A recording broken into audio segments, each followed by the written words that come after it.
शुक्रिया सर, आपने हमें मौका दिया इंटरव्यू करने का और आप टाइम दे रहे हैं। तो आज का सर हमारा इंटरव्यू है बेसिकली हम जो फूड वेस्टेज है उसके ऊपर थोड़ी सी बातचीत आपके साथ करना चाह रहे हैं कि जो फूड वेस्टेज है उसका नेगेटिव इम्पैक्ट किस तरह से आ रहा है सोसाइटी के ऊपर, इन्वायरमेंट के ऊपर, और जो हमारी जो उसमें कैसे हम उसको कंट्रोल कैसे कर सकते हैं। तो इस पे सर आप थोड़ा जी, बताइए। बिस्मिल्लाहिर्रहमानिर्रहीम। थैंक यू वेरी मच जी। आप तशरीफ़ लाए ग्रैंड एशियन यूनिवर्सिटी सियालकोट के अंदर। तो मैं बेसिकली प्रोफेसर ऑफ बायोकेमिस्ट्री हूँ और फूड से मेरा बड़ा ताल्लुक़ है। मेरी रिसर्च और मेरा बैकग्राउंड फूड से मुतल्लिक और फूड के हवाले से जो हमारी जो बाई प्रोडक्ट्स हैं उसमें भी मेरी रिसर्च के हवाले से काफ़ी बायोफ्यूल और उसके हवाले से है। फूड के हवाले से जो पहला क्वेश्चन आपने किया है कि जी हम फूड की जो वेस्टेज है उसको कैसे हम कवर कर सकते हैं, तो हमारे पास दो तरह की टेक्नोलॉजीज़ हो सकती हैं इसके अंदर। एक टेक्नोलॉजी तो ये है कि जो फूड हमारा ज़ाया हो रहा है हम उसकी लाइफ को एक्सटेंड करें।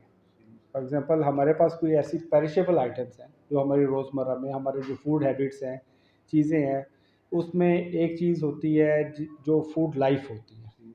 फॉर एग्ज़ाम्पल हमारे पास जो पेरिशेबल आइटम है जो जिसने 2 दिन रहना है या 2 हफ़्ते रहना है, तो हम उसकी लाइफ को बढ़ा के 2 महीने तक या सालों तक हम उसे बढ़ा सकते हैं। तो एक वन ऑफ द स्ट्रेटजी जो हम अडॉप्ट कर सकते हैं वो ये है कि हम कि प्लांट बेस्ड प्रोटीन के हवाले से हम उसको भी एक्सटेंड किया जा सकता है। थर्ड जो चीज़ है जो मेरी अपनी स्पेशलिटी भी है वो है जीन एडिटिंग, जो ट्रांसजेनिक फूड्स हैं, और प्लस हमारे पास जो हम जीन एडिटिंग कर रहे हैं बायोटेक्नोलॉजी के पॉइंट ऑफ व्यूज़ को यूज़ करते हुए हम उसको लेके जा सकते हैं। ये तो एक इम्पैक्ट है जो कि हम अपनी फूड की शेल्फ लाइफ को और फूड की लाइफ को हम बढ़ा सकते हैं। ठीक है। अच्छा, अब अगर फूड ख़राब हो गया या फूड की वेस्टेज हो गई है तो फिर हम क्या कर सकते हैं?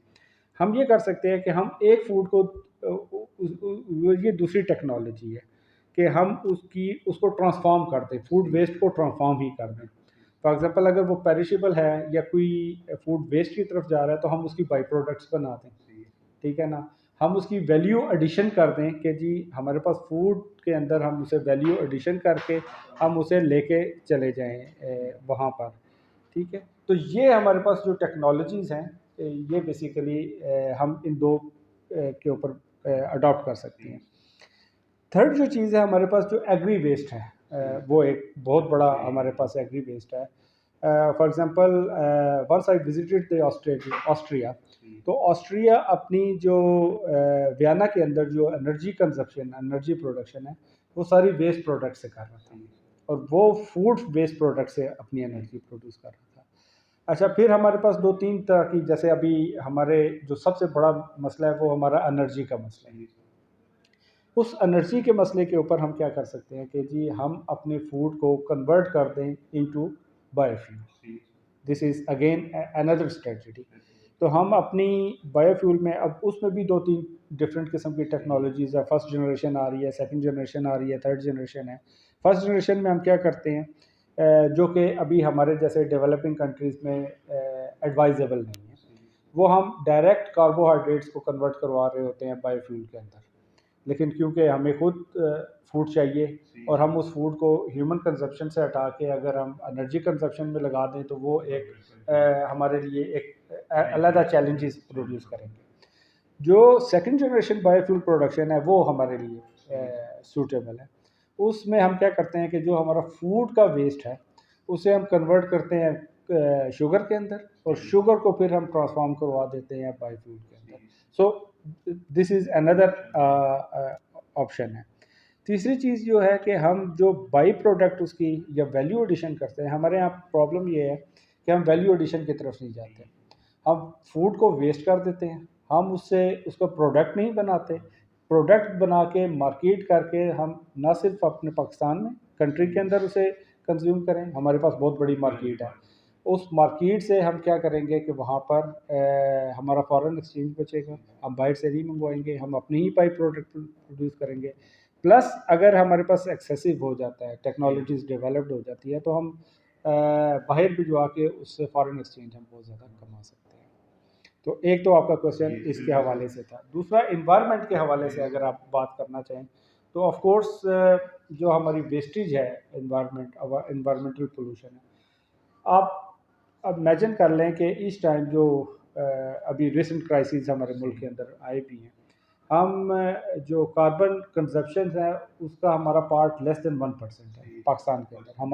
हमारे यहाँ इतना प्रॉब्लम नहीं है, बीइंग एज एन कंट्री हम इतना कार्बन कंज्यूम नहीं कर रहे, जो टोटल वर्ल्ड का लेस देन 1%। लेकिन उसका इम्पैक्ट देखें कि हम ये जितनी हमारे पास एक्सट्रीम वेदर कंडीशंस चल रही हैं, चीज़ें चल रही हैं, ये सिर्फ उस वेस्टेज की वजह से वो इन्वायरमेंट को पोल्यूट करती हैं। वो इन्वायरमेंटल पोल्यूशन जो क्या करती है, कार्बन डाइऑक्साइड एमिशंस कर रही हैं। वो कार्बन डाइऑक्साइड एमिशन हमारे इन्वायरमेंट को डिस्टर्ब कर रही हैं और इन्वायरमेंटल चेंजेस लेके आ रही हैं। तो ये एक हमारा तो बेसिकली अगर हम ये एग्जैक्टली सब देखना चाहें कि जो फूड वेस्टेज है उसका डायरेक्टली इम्पैक्ट क्या आ रहा है इन्वायरमेंट के ऊपर, तो उसको हम किस तरह से देख सकते हैं कि जी के फूड वेस्टेज से इन्वायरमेंट के ऊपर नेगेटिव इम्पैक्ट आ रहा है।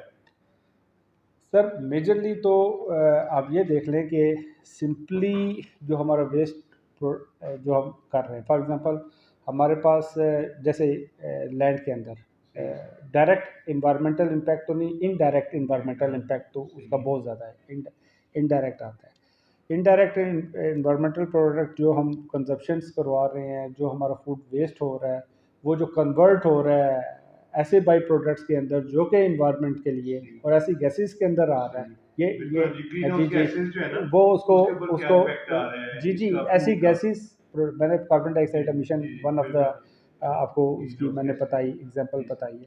तो ऐसी केमिकल्स प्रोड्यूस हो जाना उसके अंदर से, वेस्ट प्रोडक्ट के अंदर से, या ऐसी गैसेस प्रोड्यूस हो जाना जो कि डायरेक्टली उस बायोडाटा को, बायोडाइवर्सिटी को डिस्टर्ब कर रहे हैं।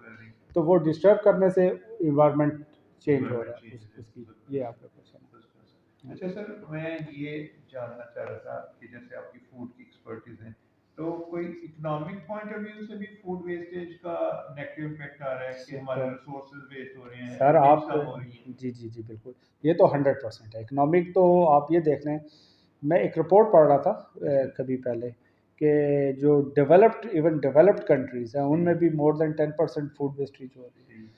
ओवरऑल जो है हमारे पास वर्ल्ड के अंदर एक मोहतात अंदाजे के मुताबिक मोर देन 50% फूड वेस्टेज पाई जाती है। ठीक है, अब आप ये देख लें कि अगर आप अपनी इकोनॉमी का 50% वेस्ट कर रहे हैं तो उसका कितना बड़ा इम्पैक्ट होगा, बहुत बड़ा इम्पैक्ट होगा।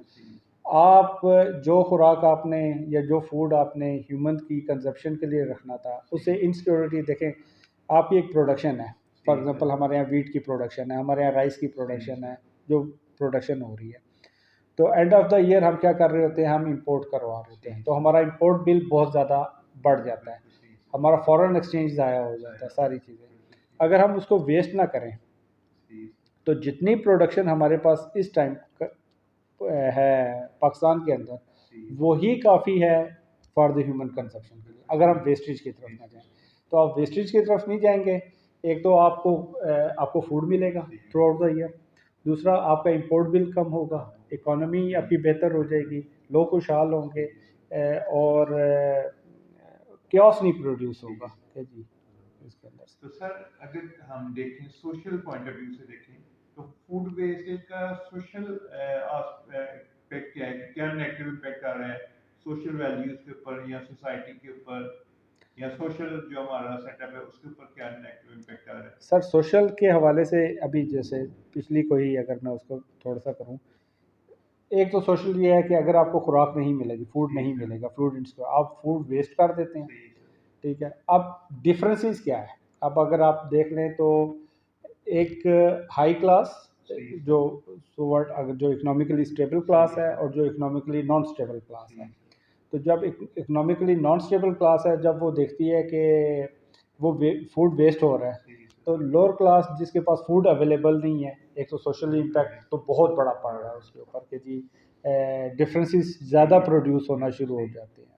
ठीक है, वही खुराक हम अगर वेस्ट करने की बजाय, जैसे एक और प्रोजेक्ट था जिसके अंदर आप ये देखें कि होटलिंग के अंदर, जी हमारे यहाँ जो सोशल गैदरिंग्स हैं, जी सर सोशल बिल्कुल के हाँ हवाले से हमारी हैं, हमारी जितनी सोशल गैदरिंग है वो सारी सोशल गैदरिंग के ऊपर हमारी फूड वेस्टेज इवन 60-70% तक चली जी जाती है, ठीक है ना।